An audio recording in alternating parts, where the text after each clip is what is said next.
The Valorian observation ship floated silently in the darkness beyond Neptune. It had been there for 300 years, watching the small blue planet called Earth. The Valorians were an ancient race. They had traveled between stars when humans were still living in caves. They believed they understood the universe and all the creatures in it. Senior observer Kethval stood before the great viewing screen. His pale blue skin shifted to gray as worry filled his mind. Behind him, 12 members of the High Council waited in their floating chairs. They had come a long way to hear his report, and he knew they would not like what he had to say. "The humans have discovered faster than light travel," he announced. "Our calculations were wrong. We thought they needed 3 more centuries. They did it in 50 years. The council chamber fell silent. On the screen, Earth rotated slowly. Its cities sparkled like tiny lights against the dark side of the planet. Small ships moved away from the planet, their engines glowing with a strange blue fire. Council leader Myra V's leaned forward. Her 4 eyes narrowed with concern. "Where are they going?" "The Kepler system. They have found our listening station there." Worried sounds filled the chamber. The Valorians had kept their presence secret for so long. Now the humans were coming. "There is more," said Kethval. "They do not think the station belongs to us. They believe it belongs to the Draven." Everyone in the room knew the Draven. They were a violent species that ruled over 40 star systems. They took what they wanted and killed anyone who stood in their way. 2 years ago, Draven warships had attacked a human colony vessel called the New Hope.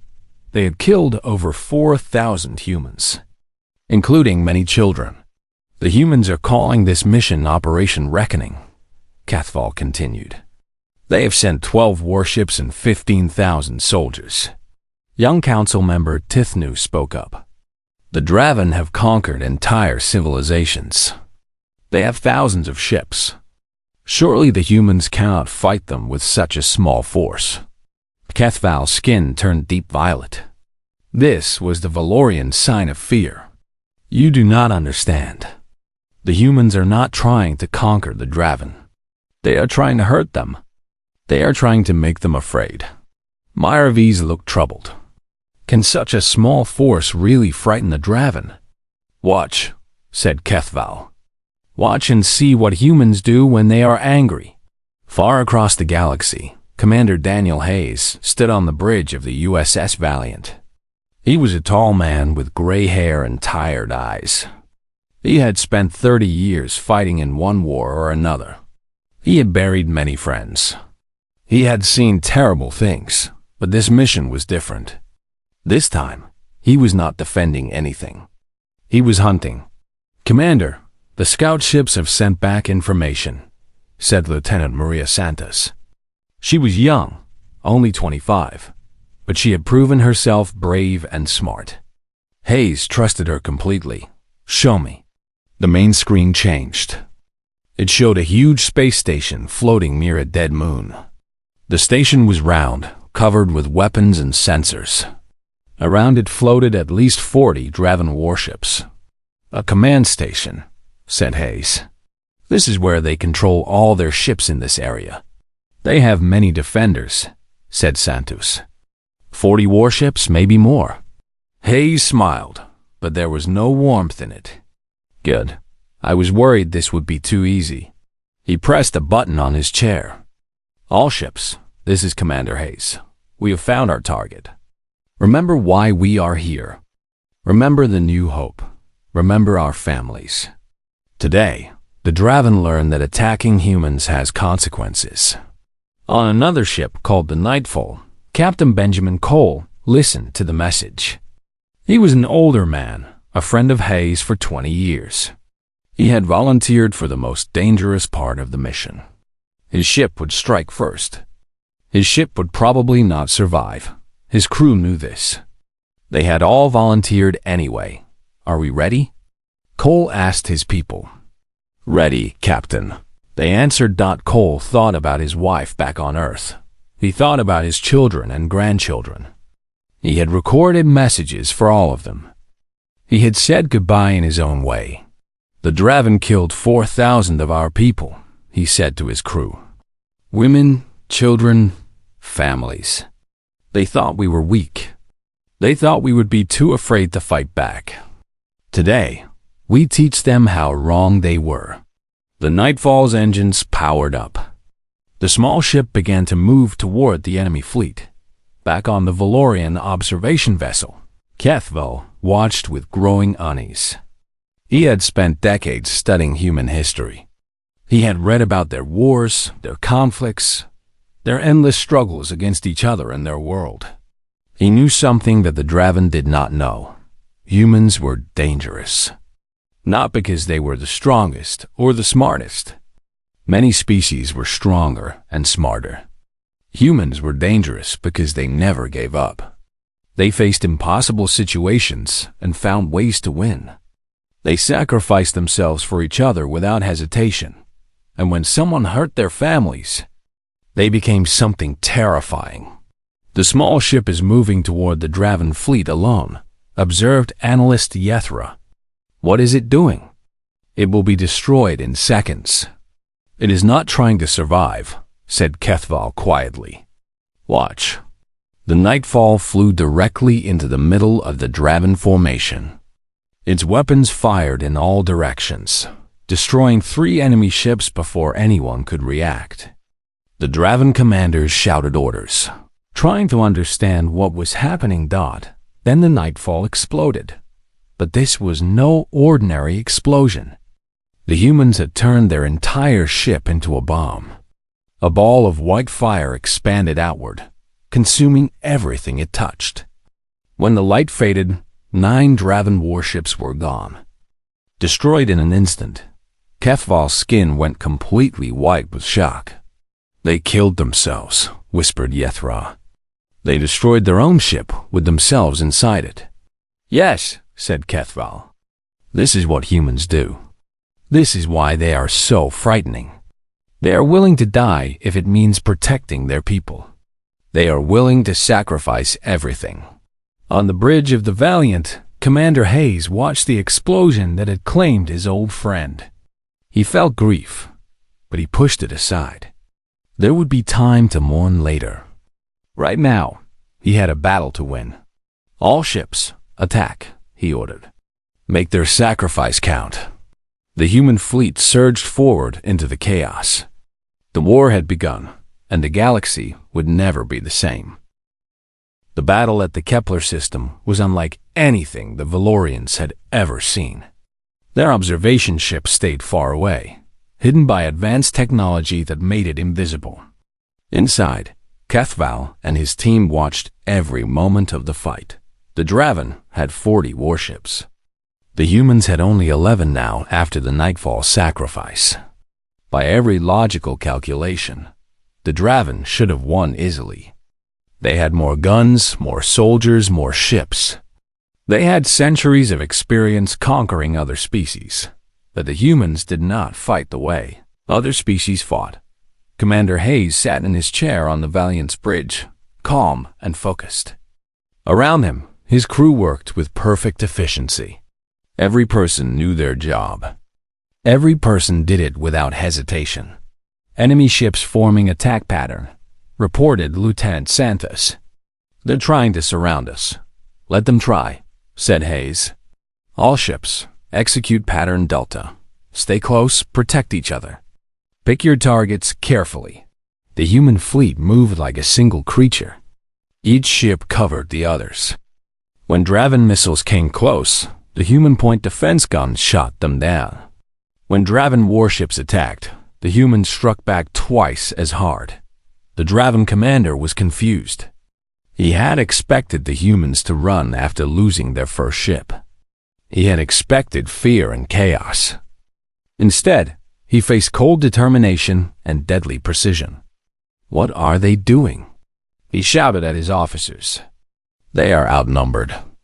Why won't they retreat?" No one had an answer.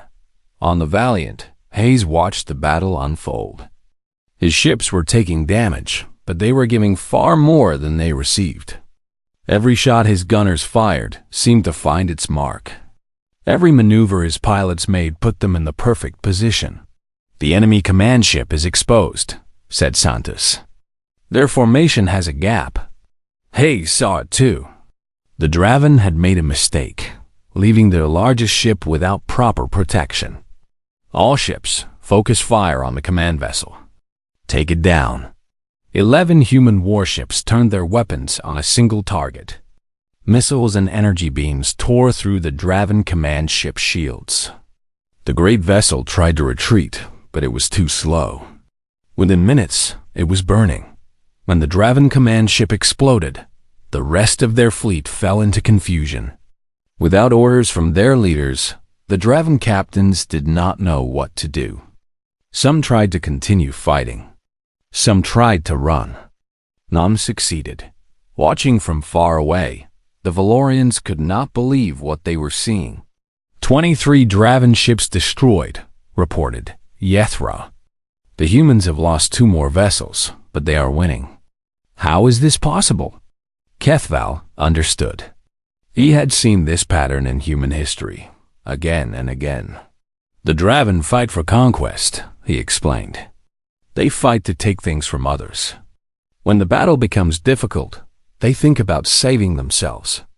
The humans are different. They fight for revenge. They fight because the Draven hurt their families. They will not stop until the enemy is destroyed or they are dead. There is no middle ground." The battle continued for 2 more hours. When it finally ended, the Draven had lost 31 of their 40 warships. The rest were damaged and running away. The human fleet had lost 4 ships, with 3 more badly hurt. But they had won dot in the wreckage of the Draven command station. Human Marines were already at work. Captain Lisa Morgan led her team through the burning corridors. She was a small woman with red hair and fierce eyes. She had fought in 3 wars already, and she was very good at her job. "Find their computers," she ordered her soldiers. "Download everything. Maps, communications, fleet positions. I want to know where every Draven ship in this galaxy is hiding." Private Kevin Brooks was the youngest member of her team. He was 19 years old and scared, but he did not let it show. He followed his captain through the smoke and fire, his weapon ready. They found the Draven command center after fighting through dozens of enemy soldiers. The room was filled with screens and consoles, all showing information about Draven operations across dozens of star systems. "This is it," said Morgan. "Brooks, start the download. Everyone else, hold the door. We need 5 minutes." The Draven sent soldiers to stop them. Wave after wave came through the corridors. Morgan's Marines held them off, fighting with desperate determination. 3 of her people died defending that room, but they got the information. When the download was complete, Morgan called for evacuation. The surviving Marines retreated to their shuttles and flew back to the fleet. Behind them, the command station began to tear itself apart, its reactor damaged beyond repair. Commander Hayes reviewed the captured data on the Valiant's bridge. What he saw made him both happy and sad. Happy because he now knew exactly where to find the Draven. Sad because he understood how much more fighting lay ahead. "Their homeworld is here," he said, pointing to a map. "Draven Prime, the heart of their empire. If we strike there, we end this war." "Sir, that's a long way from here," said Santos. "And they will have many more ships defending their home." "I know, but we didn't come this far to stop now. Signal the fleet. We're moving out." On the Valorian observation ship, Myra V's had arrived to see the battle's end. She stood beside Kethval, watching the human fleet prepare to leave. "They're going to attack the Draven homeworld," she said. "With what remains of their fleet. Yes, they will face thousands of enemy ships. They cannot possibly win." Kethval's skin shifted through several colors as he thought about this. "Perhaps not, but they will try anyway. And whatever happens, the Draven will never forget this day." They will never forget what humans are capable of. Myravis looked at the small human ships, battered and scarred, but still moving forward. We have watched many species rise and fall, she said. We have seen empires built and destroyed. But I have never seen anything like these humans. Neither have I, agreed Kethval. And that is what frightens me most. The human fleet jumped to faster than light speed, leaving the ruins of the Kepler system behind. Ahead of them lay the Draven homeworld and a battle that would decide the future of both species. Behind them, the Valorians followed, recording everything.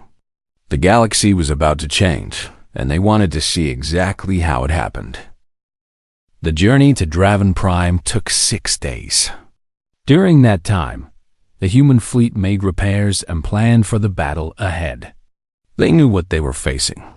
They knew they were outnumbered. But none of them talked about turning back. Commander Hayes spent most of his time in his quarters, studying the information captured from the Draven command station.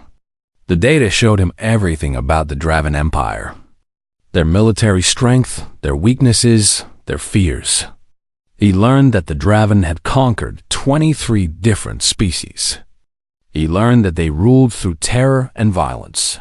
He also learned that they had never faced an enemy that fought back this hard. On the 3rd day, 5 more human ships arrived to join the fleet. They had been sent from Earth as soon as the first battle reports came in. 17 ships total now. Still not enough to match the Draven numbers, but enough to make a difference. Captain Morgan came to see Hayes in his quarters. She was still recovering from wounds she had received during the assault on the command station. A bandage covered her left arm, and she walked with a slight limp.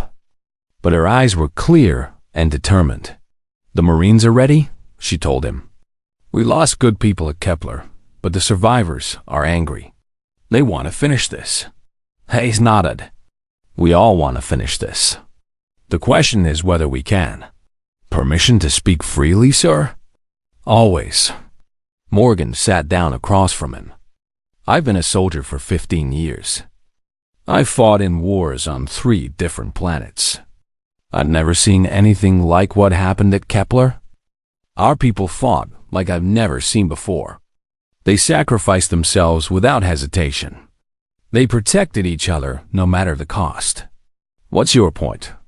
"My point is that the Draven don't understand what they've started. They think this is just another war. They think we'll get tired and go home. But this isn't about territory or resources. This is about justice. We won't stop until we get it." Hayes was quiet for a moment. He thought about Captain Cole and the crew of the Nightfall.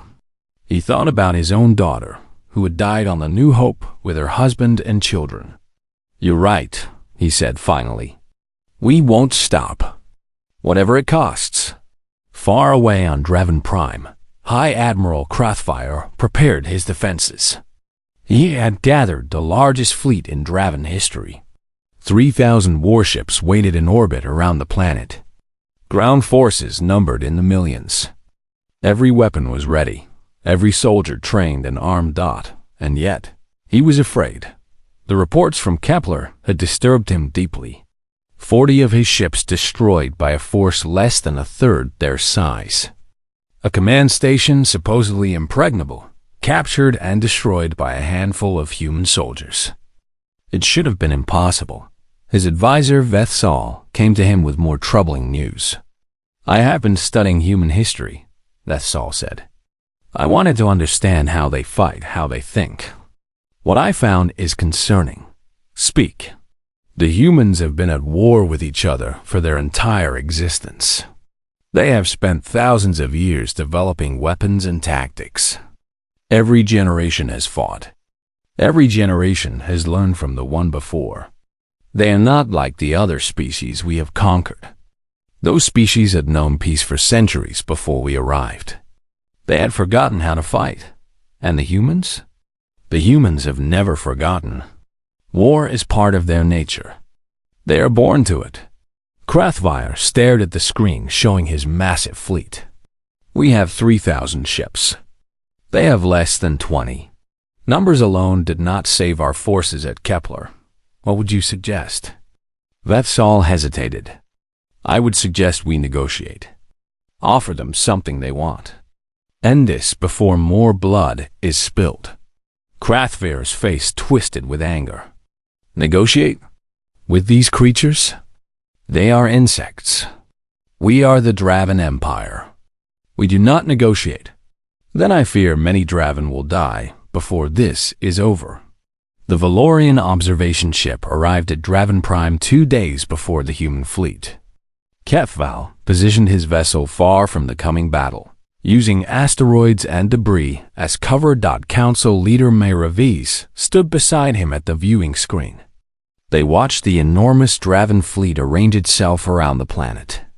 It was an impressive sight, thousands of warships glittering in the starlight. Surely the humans cannot defeat this, said Meraviz. Even with their tactics, even with their determination. There are too many. Kethval did not answer immediately. He was watching something on his smaller screen. Records from human history. Images of battles fought long ago on Earth. Do you know what the humans call this? He asked. When a smaller force attacks a larger one against all odds? No. They call it a desperate gamble. Or sometimes they call it a last stand. Throughout their history, humans have found themselves in situations like this. Surrounded, outnumbered, facing certain defeat. And what happened? Sometimes they lost. Sometimes everyone died. But sometimes they won. Against all logic, against all reason, they found a way to survive. They call these moments miracles. Meraviz looked skeptical. You believe in miracles? I believe in humans. I have studied them for decades. I have seen what they accomplish when they have no other choice. I would not bet against them. On the 6th day, the human fleet arrived at Draven Prime. The 17 ships dropped out of faster-than-light speed at the edge of the system.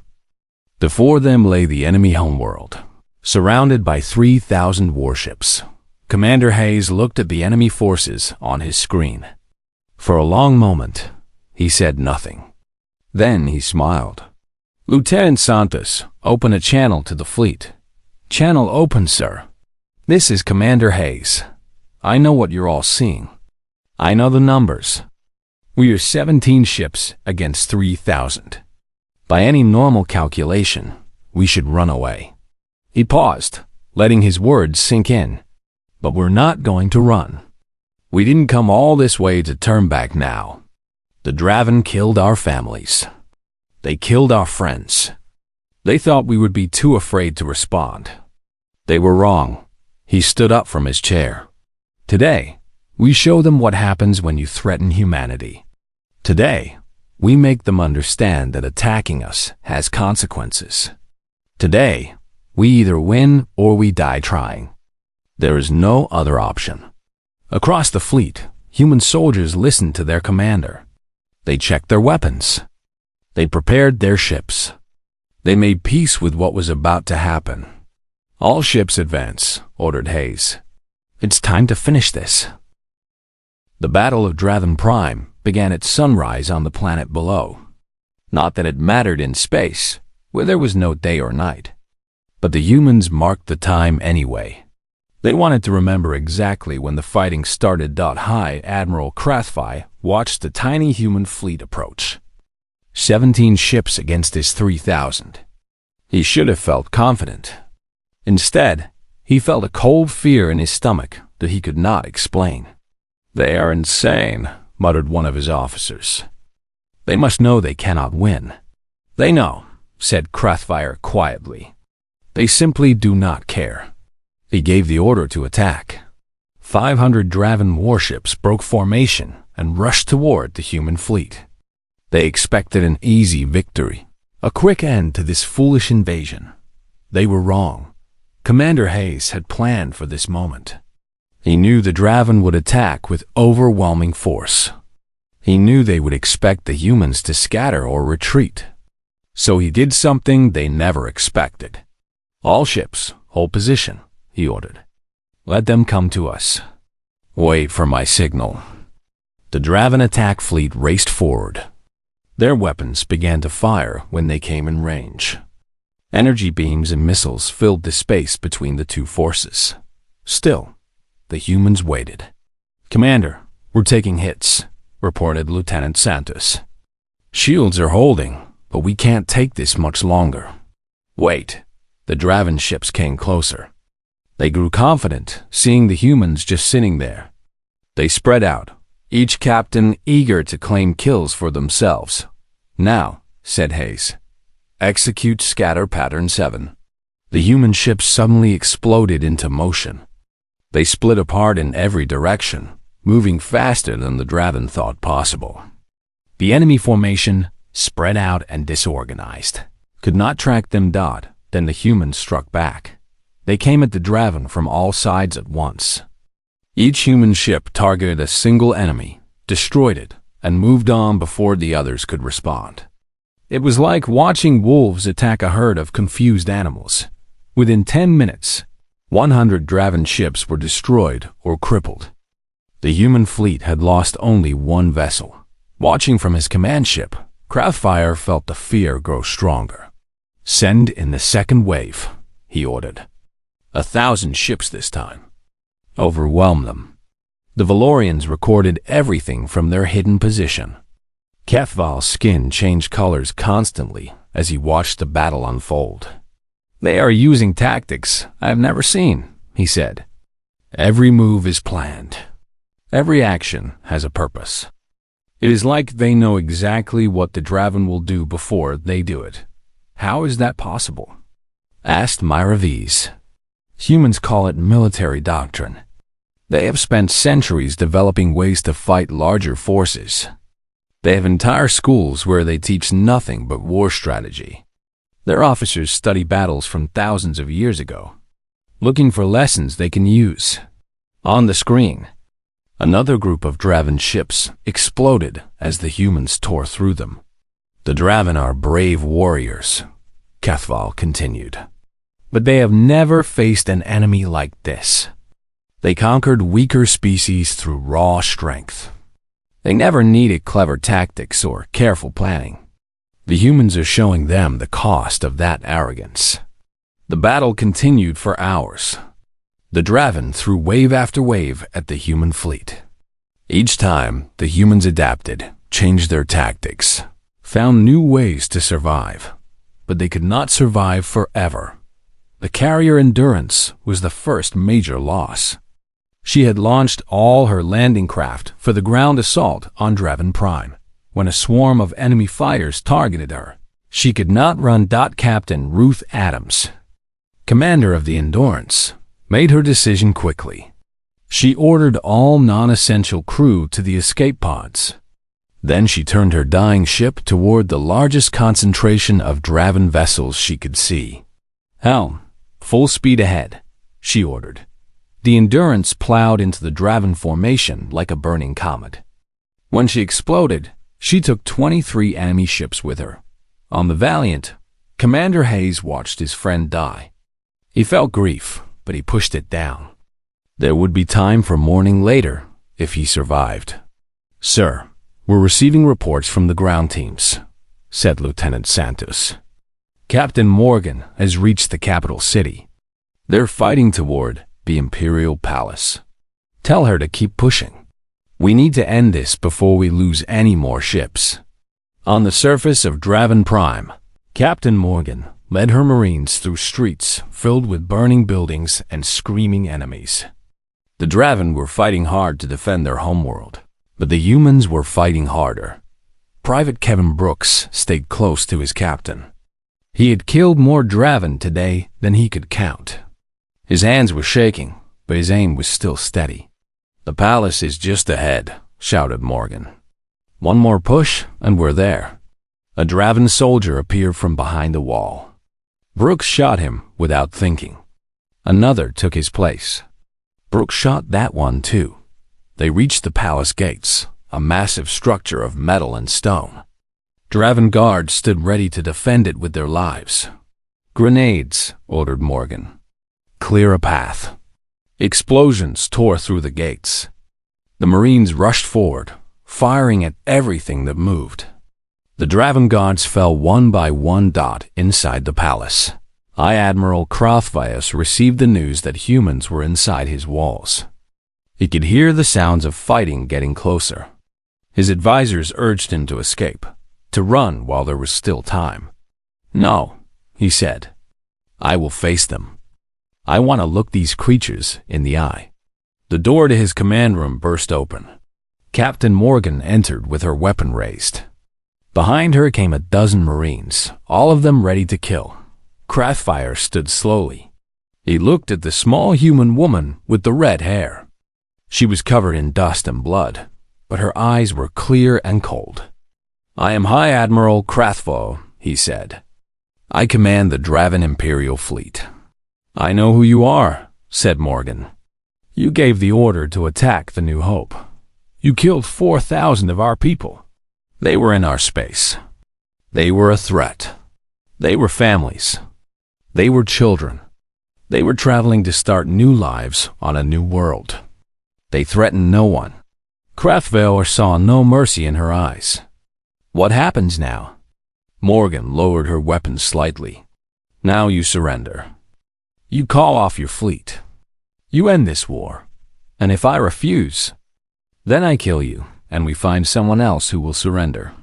In orbit above, the battle continued to rage. The human fleet had been reduced to 12 ships. They had destroyed over 400 enemy vessels, but it was not enough. More Draven kept coming. Commander Hayes knew they were running out of time. His ships were damaged, his crews exhausted. They fought harder and longer than anyone could have expected. But sometimes even that was not enough. Then the message came from the surface. Captain Morgan's voice, tired but triumphant. "Commander, the High Admiral has surrendered. He's ordering all Draven forces to stand down." Hayes closed his eyes. For a moment, he could not speak. Around him, his bridge crew began to cheer. "Acknowledge surrender," he finally said. "All ships, cease fire. The war is over." One by one, the Draven warships stopped shooting. They pulled back, forming confused clusters around their planet. They did not know what else to do. The humans had won. The surrender ceremony took place in the Great Hall of the Imperial Palace. It was a room built to impress visitors with Draven power. Giant pillars held up a ceiling covered in gold. Statues of Draven warriors lined the walls, each one a reminder of past conquests. Now the room was filled with human soldiers. Commander Hayes stood at the center of the hall. He had cleaned his uniform for the occasion, but there was no hiding his tiredness. Dark circles surrounded his eyes. His hands trembled slightly when he held them still. Across from him stood High Admiral Crothvile. The Draven leader looked even worse than Hayes. His scales had lost their shine. His eyes held the empty stare of someone who had watched everything he believed in fall apart. "You understand the terms?" asked Hayes. "I understand." Crothvile's voice was flat and defeated. "The Draven fleet will be reduced to defensive vessels only. All weapons research will stop. We will pay compensation to the families of those killed on the New Hope. We will sign treaties recognizing human territory. And you will release all prisoners taken from other species. The empires you built through conquest will be given their freedom." Crothvile hesitated at this last demand. He had not expected the humans to care about other species. His empire would shrink to almost nothing. "You would free our subjects? Even those who do not want freedom?" Hayes stepped closer to the Draven Admiral. "Every species deserves the right to choose their own path. That's something we believe strongly. You took that choice away from 23 different peoples. Today, we give it back." The surrender documents were signed. The war that had lasted only weeks, but felt like years, was officially over. Captain Morgan watched from the side of the room. She had been awake for 3 days straight, coordinating the occupation of key Draven facilities. Her wounded arm throbbed beneath its bandages. Private Brooks stood beside her. He had aged 10 years in the past few weeks. The young man who had been scared during his first battle was gone. In his place stood a veteran soldier who had seen things he would never forget. "Is it really over?" he asked quietly. "This part is over," said Morgan. "But there's still a lot of work to do. We need to help the freed species rebuild. We need to make sure the Draven keep their promises. And we need to go home and heal. Do you think we did the right thing?" Morgan thought about the question for a long time. The Draven attacked innocent people. They killed families who posed no threat. If we had done nothing, they would have done it again to someone else. So yes, I think we did the right thing, even though the cost was terrible. On the Valorian observation ship, now positioned openly in orbit around Draven Prime, Kethval prepared his final report to the Council. He had witnessed something unprecedented. A young species, barely capable of interstellar travel, had defeated one of the most feared empires in this region of space. "What conclusions have you reached?" asked Miraviz. Kethval looked at the data on his screens. Ships destroyed, lives lost, battles fought. Numbers that told a story of incredible sacrifice and determination. "The humans have changed everything," he said. "Before this war, the other species in this region lived in fear of the Draven. They built their societies around avoiding conflict, around hiding from danger. The humans have shown them another way." "What way?" "Standing up. Fighting back. Refusing to accept that the strong can simply take from the weak. This will inspire others. Species that have been quiet for centuries will start to reconsider their place in the galaxy." Miraviz considered this. That could lead to more wars, more conflict. Yes, but it could also lead to more freedom, more justice. The humans have demonstrated that tyranny can be defeated. That message will spread. And what about the humans themselves? What will they do now? Kethval pulled up images of the human fleet. Only 12 ships remained from the 17 that had arrived at Draven Prime. They were battered and scarred, but they were preparing to go home. They will rebuild. They will heal. And they will remember what they accomplished here. This war has changed them as much as it has changed the Draven. For better or worse, I do not know yet. Humans have shown both great cruelty and great compassion throughout their history. They are capable of terrible destruction, but also remarkable kindness. What happens next depends on which path they choose. Commander Hayes stood alone on the bridge of the Valiant. The ship was quiet now, its surviving crew resting after their long ordeal. Through the viewport, he could see the lights of Draven Prime below. He thought about everything that had happened. The battles fought, the friends lost, the enemies defeated. He thought about Captain Cole, sacrificing himself and his crew in the first moments of the war. He thought about Captain Adams, ramming her ship into the Draven formation. He thought about all the unnamed soldiers who had given their lives for this victory. Was it worth it? He asked himself that question often. The answer was never simple. Lieutenant Santos entered the bridge. "Sir, we're ready to depart. The fleet is assembled." Hayes nodded slowly. "What's our casualty count?" Final numbers. 5 ships destroyed, 243 dead, over 400 wounded. The ground forces lost 600 soldiers, over 800 humans gone. Each one a life, a family, a story that would never continue. "Make sure their names are recorded," said Hayes. "Every single one. They deserve to be remembered." "Already done, sir." Hayes took one last look at the Draven homeworld. They had come here seeking justice for the people of the New Hope. They had found it at a terrible cost. "Take us home," he ordered.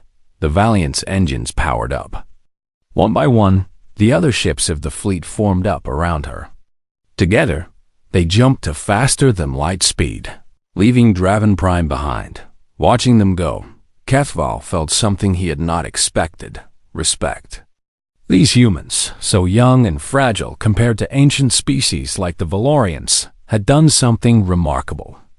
They had faced overwhelming odds and refused to accept defeat. "I want to meet them," he said to Myravis.